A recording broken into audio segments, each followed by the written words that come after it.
Let's get started. So today we're going to introduce the concept of distributed systems and the concept of API. Now, you know, there is a very important objective of this course is for you to connect to big data sources and know how to get data from these sources and do something programmatic, like some analysis, some visualization, all right? So in order to do that, we need to understand the concept of distributed system in general, and we need also to understand the concept of cloud services, because several of these data sources are offered as a cloud service. So today we're going to introduce these main important concepts, and tomorrow we're going to have hands-on connecting to YouTube data API and collecting some data about YouTube videos and stuff like that. All right. So let's see, what is a distributed system?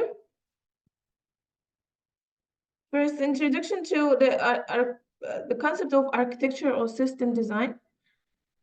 The concept of architecture design is not specific to software. You probably have heard of it in your other software, in other engineering discipline. So the most obvious thing that comes to mind when you say architecture is architecture of buildings, right? And basically, the idea of designing an architecture is to design the main overall components of a big system and how they interact with each other. Okay, so this is how it is in the real architecture. Now, the metaphorical architecture of software is not different in concept.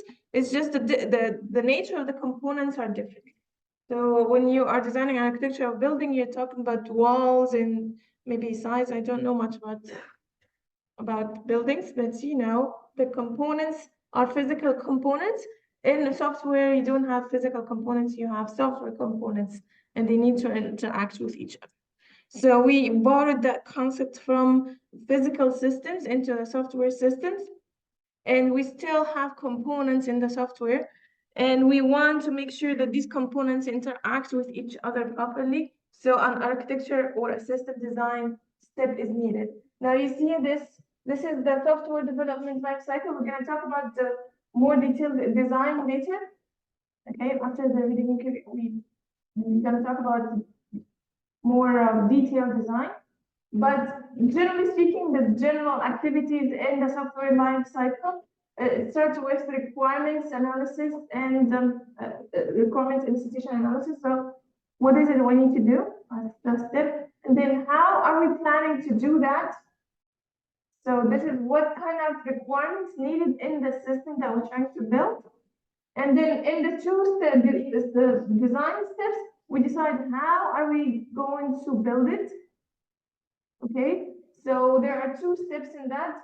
How are we going to put the main components together to interact with each other? And then you take one component or each of the components and zoom in into the details and how are the parts of that component are going to interact with each other and how, and then we keep zooming in to add more details. Okay? And then there is the implementation. Okay, so we created a plan to create the system in a high-level plan, and then a little bit more detailed plan, and then eventually we get into the implementation, the coding part. Okay, so what we've been talking about, how to create functions and create classes and stuff like that, come here. Now, before we start the coding, we need to think about what is it that we need to code. Okay. And then there's testing, and then it never stops. Not like physical system, once you build it, it's built. Now, software system is a continuous process. Okay, it never ends until you actually retire this.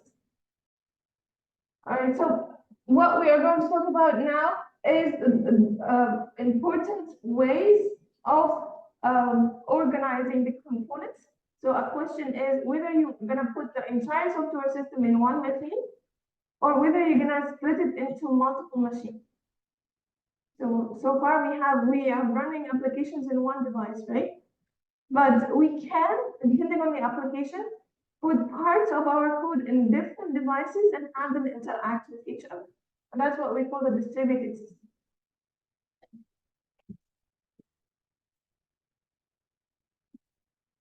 Okay.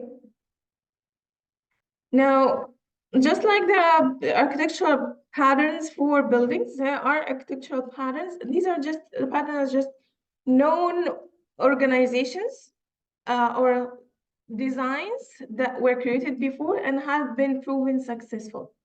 Okay, so applicable in different situations and have been proven successful. So we don't have to reinvent the wheel and recreate the design from scratch every time we create a software system. Now, there are well-known designs that give us a starting point. Okay, so the standalone architecture, a well-known design that you just simply put all this entire software running in one machine, standalone or single device. Versus the distributed architecture, so that's when you split your software into multiple components, you distribute your software over multiple devices. Okay, but they still have to work together as one system. And that's the word distributed come from.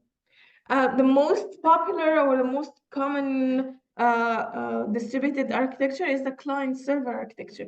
And it is very popular because of the web applications, the popularity of web applications. When you have a web application, you put the application on a server and you need a client to access that. So when you access a website, like let's say the UW website or the application like OWL, for example, you need a browser, so that's a client. Now, some of the system happens on the client side, and others happen on the server side. So, like viewing things like formatting the content happens on the client side on the browser, but let's say access to database or updating database, all that happens on the server side. So some part of the code, if you talk about Python scripts, you will have some scripts running on the server, some scripts running on the client, but they have to be able to communicate with each other. Okay, and then the server, we call it a server because it provides services. Okay, so a software, we call it a server if it is able to receive requests for a service and then generate a response and send it back. Okay, so that's basically, you would have client just knows how to send a request and receive a response. The server is the opposite. The server should be able to know how to receive a request and send a response based on that request. Okay. Also, generally speaking, the server side of the system would be the heavy part, like the most computationally expensive or the most heavy load happens on the server. Generally, the most successful applications is when the client is as thin, as light as possible. Okay, so just basic functionalities that allow the response to be presented to the client, to the user. Okay, even though like there is the concept of a thick client, so some functionality, some logic can be implemented on the client as well. But if the client is slow, so there is a lot of computation, a lot of work happening, it makes it slow, it makes it less attractive. Okay, so the thinner or the lighter the client is, the more successful the application, or the more attractive the application. All right. Now, you may have heard the concept like the server room, or you point at a device and say, this is a server, right? So a device by itself, a machine by itself, is not a server unless you install a software that makes it work as a server.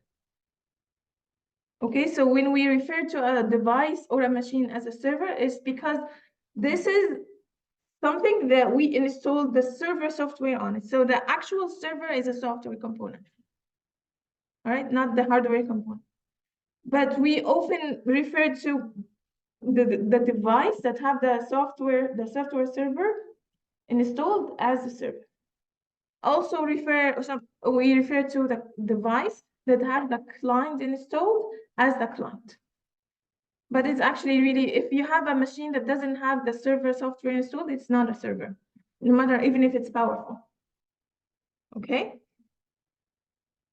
Now, oftentimes we use the hardware device as the depiction of the server, but we actually mean the software. The software is really what we need.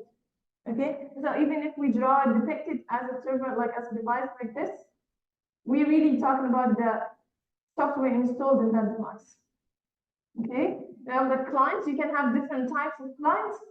Again, you talk about different types of machines here, but what we really care about is the software that is installed on these machines that makes it act as a client. So in case of web applications, the browser that you install in a tablet is not the same as the browser you would install on an actual computer, but it's still a browser. So we're talking about different software clients that would fit on the different devices. That's why we have these different depictions. Okay?